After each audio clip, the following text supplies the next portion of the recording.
When we're talking about conservation in museums, we're talking about the preservation, repair, and consolidating of artifacts. A preventative conservation method is employed by museum conservators in order to decrease the object's exposure to potential hazards or risks. Preventative conservation aims to preserve historic objects by preventing or eliminating environmental factors that are likely to cause deterioration. Investigative conservation involves a scientific investigation of objects from the collection to better understand their manufacture, technology, and history.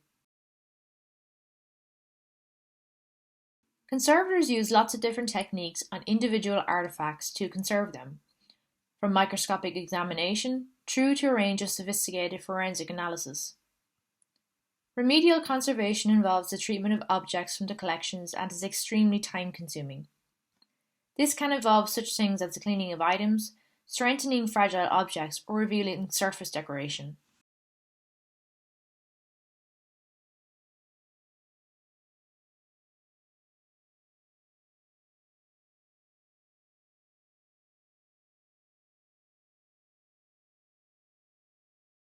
Conservation is very important.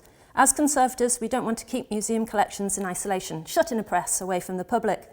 Conservators endeavour to make objects safely accessible and usable again, now and hopefully for those in the future too. That's the ultimate aim of conservation, finding a balance between long-term preservation and use, which is why I was really thrilled to work on the Inform exhibition.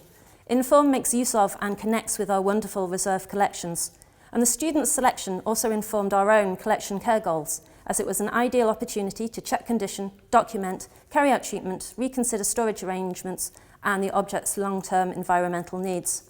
Object treatment is just a small part of the exhibition process, but to my mind, it's the most enjoyable and rewarding activity, as I get the opportunity to handle and look closely at objects, and in some cases improve their condition from storage to display standard. The making of exhibitions is a group activity within which conservators have a key role from initial planning right through to the final dismounting of an exhibition. Our work relies on clear communication and close collaboration between the Conservation Department and the wider exhibition team. So we work closely with very talented people, especially mount makers, consultant conservators, and of course the curator leading the exhibition. During the planning stages of an exhibition, we evaluate and document the condition of objects, assist in the selection of objects suitable for the proposed exhibit, and advise on the hazards involved if we think a material is just too unstable or delicate for display. We plan for, research, and carry out object treatments. We also risk assess the proposed display space from a conservation point of view, asking questions such as, are the cases fit for purpose? Can light levels be adjusted and controlled? Is the environment stable? And can we monitor and provide suitable environments for different types of materials? We provide technical assistance and advice on choosing suitable case materials and specify mounting requirements for each object, and we supervise or carry out object packing, transport and installation.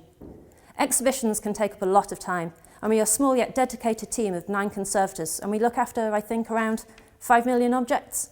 So managing collection care needs with exhibitions can be tricky, but if the exhibition process is well managed, it's very fulfilling work, and with a great sense of achievement at the end. I'm always excited to hear what colleagues and the public think when a new exhibition opens. An ornamental box, selected for the Inform exhibition, was damaged and missing a side panel from the lid. The box is decorated in straw marquetry, a craft popularised in the 17th century by European makers, used to working in isolation such as nuns, monks and convicts. Conservator Hannah Power realised that the best way to repair the lid was by first learning straw marquetry skills, which she had time to do so while in isolation during the COVID lockdown. Looking closely at the object revealed the technical processes needed to recreate the missing section. Dyed stalks of straw were flattened and cut, arranged into a simple pattern, then glued and pressed to paper. The straw-covered paper was then cut to required dimensions and glued to the sides of the box.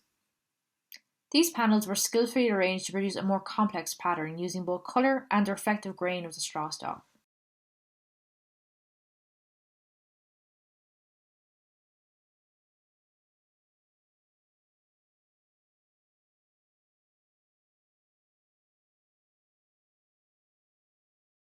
The straw box was in poor display condition. Pieces of straw were lifting up and they're prone to breakage and loss. And I try not to add any extra material unless it's structurally necessary to do so. But the loss on the side of the box was very distracting, taking away from the quality of the piece. So I decided to add a fill. Then the first COVID lockdown hit, so I was at home, so I had the time to research straw marquetry. And the best way to understand a technique is to carry it out yourself. So I made experimental pieces until I felt proficient enough to make a replica fill. And the fill I added is discernible close up, but completely removable as it's just tacked on with Japanese paper, tissue, and weak reversible adhesive.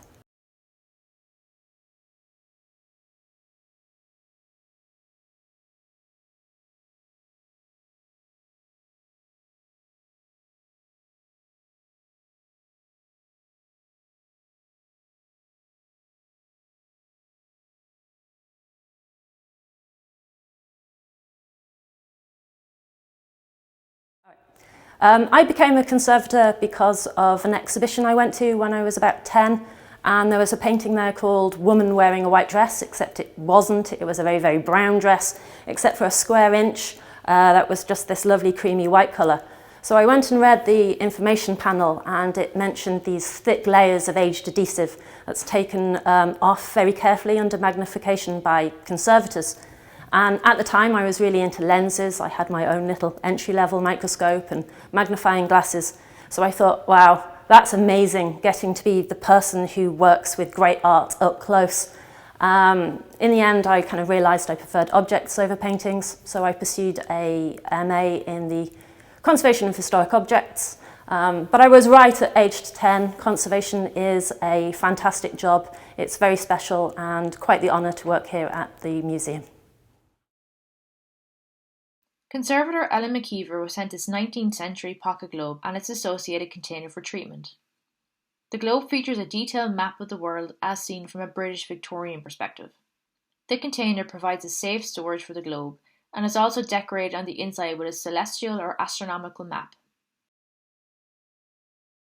The manufacture of historic globes is well documented, and both parts of this object follow a fairly standard method of production. Both are made up of layers of wood, millboard paper, plaster, printed and hand-coloured paper, gauze and varnish. The outer surface of the case is covered with a layer of treated leather. Both the globe and the case have small metal features. Historic globes suffer different types of damage as a result of the materials that make them. Each layer reacts to environmental change and aging differently, resulting in the stronger materials, the wood and the millboard, pulling apart the weaker plaster and paper layers.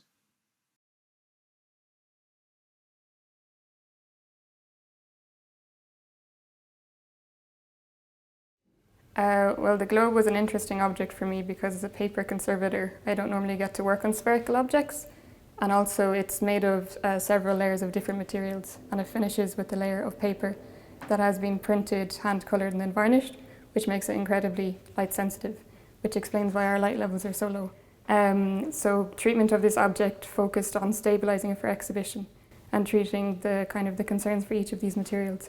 But we also wanted to keep evidence of its use life, which is why you can see a very large old National Museum repair on one side of the container.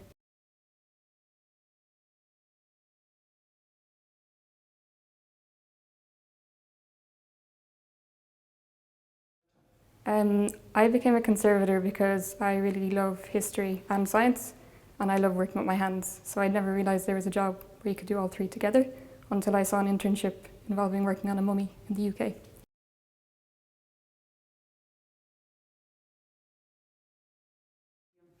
I think if a society cares about its material culture, conservation is kind of essential because it works towards access for collections for people now, but also in future years.